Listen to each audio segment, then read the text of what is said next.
Озон кәүдәле бер кеше бөтәһен йөгөртеп, эшләтеп йөрөй. Менә бу шул Сабир Шәрипов булып чыкты. Миннән дә шәбрәк ялган хикәяләре бар аның. Ул искиткеч матур тәрҗемәсе. Мин хәтта аптырай торганым кит, менә шаталык Сабирга сыгарынга охшамай да бул һүдәрде дип. Яңы авторлар табырга, асырга ярата торгайды. Казакты күрә казак, аның дусы, үзбәкте күрә үзбәк дусы. Дәү кәүдәле булһа ла, уның күңеле шул хәтлем нескә була торган. Ул бер катанда үз эшләгән эшенә хак ябылманы да баһа бирде. Ул кешеләргә үзенең теләгәнен әйтә белә ине. Мин нык горурланайм атайымнан шул хәтле. Кешеләрчә яшәү, асылыңды бозмау, үзеңнең милләтеңә хыянат итмәү, хезмәт итү, шул инде безнең яшәгән мөхитебез һәм Сабир шуларда үзенең әсәрләрендә язды.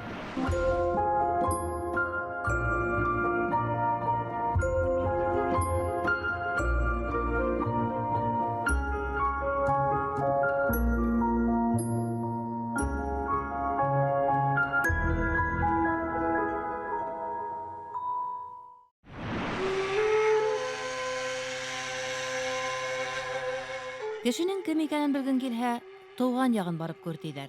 Билдәле язучы Сабир Шәрипов Белорет районының Таулар куенына һыйынып ултырган утһыҙ-юлһыҙ Баҡый ауылында тыуған. Цивилизация уңайлыҡтарынан мәхрүм төбәктә ерһөйәр, ныҡыш, тәүәкәл, егәрле халыҡ ҡына йәшәй алалыр. Сабир Нәғим улында яҡташтарындағы бөтә күркәм сифаттарға эйә, романтик рухлы, оптимист холоҡлы, тоғро, ихлас зат ине дип хәтерләйҙәр. Сабир Шәрипов минең якташым, ырыудашым, без кирәк кыпсак ырыу кешеләре, төп килдән сыккан кеше, менә гаҗәп, матур, дур фикерле әсәрләр иҗатта. Тәбигать кешегә менә талантты үз бирә. Тәбигать тәрбияле кешегә талантты түләй. Өс өләсәй ҡулында, ишле туған тыумасы араһында ирәвәнләп үҫә Сабир. Аюу алған, хал ағыҙған, урман эшенә оҫта атай-ағайҙарынан һөнәргә өйрәнә. Йәй буйы бесән сабып физик сынығы ала. Белорет заводында эшләгән ауылдаштарына ҡарап, металлург һөнәренә лә ҡыҙыға. Тик уҡытыусылары кәңәшен тотоп, педучилищеға бара. Без 8 класты тамамлағас, 4 ҡыҙ Белорет педучилищеһына уҡырға килдек. Менә бүгенге күҙ алдымда инде инйәр буйы малайҙары нәҙек кенә тауыш менән комсомольцы, добровольцы күк йырҙарҙы йырлап имтихан алыусыларға күрһәттеләр инде. Сабир оҙон, ябыҡ ҡына шундай ҡолға шикелле малай, ул йырларға ла, нитергә лә белмәй тора, сөнки ул аҙаҡтан билдәле булды инде, бик оҫта баянда уйнай икән, гармунда, баянда. Шунда уйнап күрһәтә лә инеп китә тип килгән. Бу хәҙер нимә йырларға белмәй, ә беҙ көләбеҙ бит инде, беҙ тик көлөүҙән башҡаны белмәйбеҙ. Үҙ көсөнә ышанған егет тиҙ арала һабаҡташтарының ғорурлығына, уҡытыусыларының таянысына әйләнә. Ниндәйҙер мәсьәләне асыҡларға кәрәк булһа, беҙгә ҡағылышлы Сабирҙы саҡыралар да, ул дөрөҫөн һөйләй ҙә бирә. Беҙ шуға уны ҡай ваҡытта ныҡ әрләй торғайныҡ инде, әҙерәк йәшерә белмәйем дип. Һәм ул ғүмер буйына шулай дөрөҫтө һөйләүсе, бер нәмәнән дә ҡурҡмай, ирекле, азат рухлы кеше булып ҡалды ул, үҙенә үҙгәрмәне. Ул берендәй түләргә ярамһаҡланыу, шарттарға яраҡлашыу, йәки башҡа шуны шикелле үҙенең рухиәтенә хилафлыҡ китерә торған менә шундай ҡылыҡтар эшләмәй. 4 йыл белем алған йәштәр ауылдарына таралыша. Сабир да туған ауылында 2 йыл төрлө фәндән балалар уҡыта. Мәктәп дигәндәре сәйәси золом ҡорбаны Төхфәтулла олатаһының тартып алынған йорто. Уның улы Зөбәй Үтәғолов Бөйөк Ватан һуғышы йылдарында башҡорттар араһында тәүге Советтар Союзы геройы була. Аҙаҡ эҙәрмән журналист, маһир яҙыусы Сабир Шәрипов уның исемен мәңгеләштереүгә күп көс һалыр, ҙур әҫәр яҙырға хыялланыр.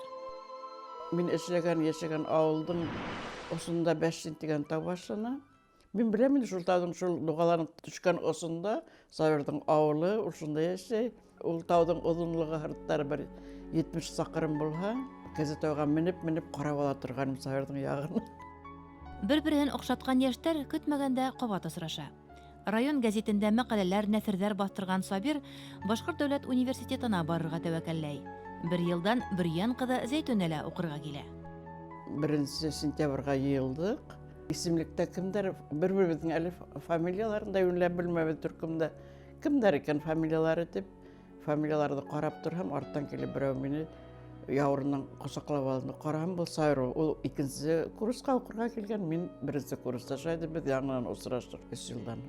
Ул инде факультетта ул вакытта бик танылган, шундай спортсмен, баянист, өстәвенә студентларына бер генә партия агзасы, авылда ул партияга инеп килгән, ул инде алар ыңгайына йөргән, шундай олпат егет, кәүдәһе әдрәк утырган, үзенә ышанычлы. Біздің түркім бик зур ине, 35 кеше. Иң өлкәне Сабир Мәмин булгас, түркемде икәүләп үз кулыбызга алдык. Без 3нче курста укыган сакта өйләнештек. Сабир гаиләһе менән, мин үземнең гаиләм белән без бер бүлмәдә яшәдек. Бер генә безгә килгән вакытта булмады. Бұл миңа ауылды күрһәтергә булды. Шул 2нче курстың майында, 1нче майда. Гафури районының Мәндим авылы аша, Мәндимдән буларның авылына 70 сакрым тирәһе, яяу шуннан кайтырга сыктык. Нигә бар, бер нәмә лә юк. 1нче майда күз алдына китергә була, әле кар урыны менән генә ирегән. Күрше Бакыйга Харалы дигән авылга барып иткәс, бут киткән булып сыкты Едимдән. Юк шешәнәк. Тау елгаһы битендә хажлап ята. Караңгы төшеп баргас, Сабир уйлап та торманы. Юк, яр, ошо тапкырдан сыга бутты, бул мине күтәрделәр, шу хажлап торган елганын ошо мине өскә күтәреп, елгаша алып сыктым икән. Мин кияүгә шайтып барып сыктым. Тоткан ердән һындыра торган тәвәккәл ир-егет барыгына ла өлгерә. Сулпаны тугас, урам һәпрүсе булып та эшләй. Яшьтәр кино премьераларында калдырмай, хатта райондар буйлап концерт куеп йөрергә лә вакыт таба. Һөнәри осталык туплауда параллель бара. Абруйлы Совет Башкортостаны гәзитендә практика үткән Шариповты охшаталар һәм студент сагыннан ук эшкә алалар. 2 ел Бамда йөреп, университет тамамлагандан соң шунда эшләп кайтты. Ул вакытта 2 елга югары белемле кешеләрне шулай алып китәләр армияга дип. Унда хәрбиләр дә бар, алар гражданскийлар да бар, унда заключенныйлар да бар, касып йөргән кешеләр дә бар. Бик күп кешеләрне күрүен, кызыклы хәлләргә осрау ул кайткас та һөйләйм. Әйтәм, һиңа бит әтәр яд Сабир ялсак. Ядам тине. Һәм явылды. 2 елга һуҙылған хеҙмәт һөҙөмтәһендә хушлашмайым романы туа. Ә Сабир Шарипов Байкал-Амур магистрален төҙөгәне өсөн медалы менән бүләкләнгән берҙән-бер башҡорт яҙыусыһы булараҡ тарихҡа инә. Бамдан кайткас шул гәзиткә кайтты. Шул гәзиттә күпмелер эшләгәннән Агыйделгә күсеп, шул Агыйделдә эшләгән тагын Мәскәүгә укырга китте, югары курстарга. Ул да йөрүне, мин дә командировкаларга йөреп торган, безнең тормыш икебезнең бер өлкәлә, бер кешеләр менән эшләбез, әмма икебез ике юсыпта. Мин 3 кенә редакцияла эшләнем, ди Сабир Шарипов. Башҡортостан гәзитендә әҙәбиәт һәм сәнғәт, Ағиҙел журналында проза, китап нәшриәтендә балалар һәм нәфис әҙәбиәт бүлектәрен етәкләй. Ул иң ҡыйын ваҡытта менән нәшриәттең һәм ғөмүмән беҙҙең үҙгәртеп ҡороуҙар башланғас, аҡса ла юҡ, китаптар сығарырға ла ҡыйын, уларға гонорар түләргә лә аҡса юҡ нәшриәттең. Шул ваҡытта ул шул әҙәбиәт бүлегенең мөдире булып ултырып, бик ҡыйын шарттар булып китә торған теге кешеләр ябырыла, талап итә, ә ул теге шундай ҡояш шикелле шуға яуап биреп, йүгереп, ярҙам итеп, өйгә алып ҡайтып, ашатып, юлына аҡса биреп, менә беҙ шулай йәшәнек инде. Ул ысынлап та ил хәстәре менән йәшәне дип әйтергә була. Ҡайҙа ғына эшләмәһен, әҙәбиәттең киләсәген һәм кимәлен ҡайғырта Сабир Нәғим улы. Талапсанлык һәм ярҙам итергә әҙер тороу хас ине уға дип хәтерләй ҡәләмдәштәре. Үтә лә талапсан, үтә лә тырыш, сабыр. Сабир ине бит инде ул. Сабир Шариповтың зауҡы әҙәбиәттәге, уның прозаның нимә икәнен аңлауы шунда юғары кимәлдә ине, һәм уға бер кем дә дәғүә белдереп йөрөй алмай. Юҡ, тиһә юҡ, бармай. Хатта Муса ағайға ла әйтә алырлык уның ышанысы, уны дәлилләрҙек, уның дәлилдәре була торғаны. Бер ваҡытта Ғайса Батырғариевичҡа әйткән, Ғайсаға әҙерәк кенә көтөп торһағыҙ ине. Әле генә китабығыҙ сыҡты ҡалын. яшьләрде үстерәк дигән, яшьләрде бит ошо дип китап сыгарып үстерәләр дип, ул бик демократик рухлы, кешегә объектив карашлы, шуңа күрә уның әйткән һүзләре лә, китергән дәлилләре лә, әрләгән вакытлары ла уның кеше кабул итте. Бөтә талантлы кешеләрдә шәхес була алмай. Чөнки уның үзенең фикере бар ине.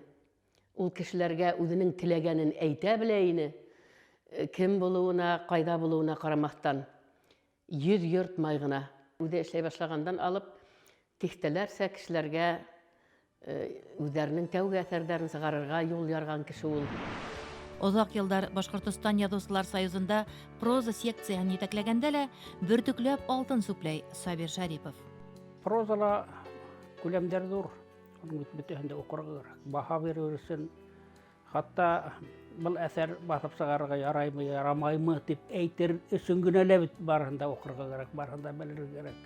Ул бер вакытта ла кешенең хүзен йыкманы, күңелен төшерергә тырышманы.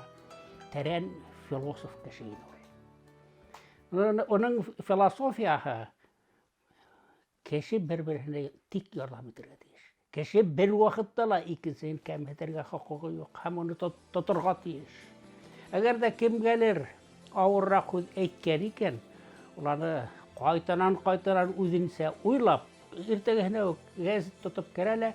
Һаумы, менә ул гафу үтенү, менә ошол. Менә шуның гүк яктан бер асыктан асык кеше зәт койрыкты ярык барабан дип әйтә торган инек.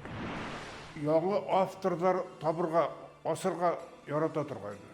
Менә шуны таптым бит әле, шуны астым бит әле, менә шуның әсәрләрен агыйдә сыгып килә, китап булып сыгып килә дип куанып йөрер иде. Менә шул һәр вакыт әдәбияттың язмышы өчен, каләмдәшләре өчен куанып, шатланып яшады. Без уның менән һуңгы елларда менә проза секцияһында бергә эшләнек бит инде. Сабир агай рәис булды, эргәһендә үзен йөртте, өйрәнеп йөрү дип шунда әйткән сакта. Устук кына бер табыш күрә, шуңа ябышты. Был кызны тартырга кирәк, был егетне тартырга кирәк. Һәм без шулай эшләнек тә. Һәр яшь ижадчыны табу Сабирның теге 7нче кат күккә күтәрә торгайны.